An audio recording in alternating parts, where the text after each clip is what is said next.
Hi hello మామ, నేను మీ కిరణ్ రెడ్డి. ఏడిపోతున్నాను చూస్తున్నావు.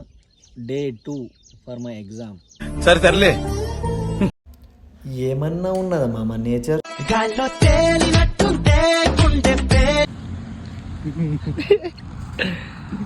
అప్పుడు చదువుకోరా అంటే చదువుకోలే, ఇప్పుడు ఎగ్జామ్ టైంలో చిట్టీలు కొడతారా? సిగ్గుండారా? మీ అమ్మ నన్ను దేనికి పంపించిండ్రా? ఎవరా చెప్పురా, మీ అమ్మ నన్ను దేనికి పంపించిండ్రు? ఎట్లుంటుంది చూసినా అనుకో, మీ అయ్యా అవన్నీ కింద తోమ్తారు ఇంట్లో శాపాదోమినట్టు. ఏదో ఎగ్జామ్ అంతా ఓన్గా రాసినంత ఫెయిల్ ఇస్తున్నారు అందరు. ఒకవేళ చిట్టీలు కొట్టినామని అందరింటో తెలిసిందనుకో, నరుకుతారు. నిలువుగా ఒకసారి, అడ్డంగా ఒకసారి నరుకుతారు. ఓకే మరి ఉంటా, tata bye friends. Bye friends.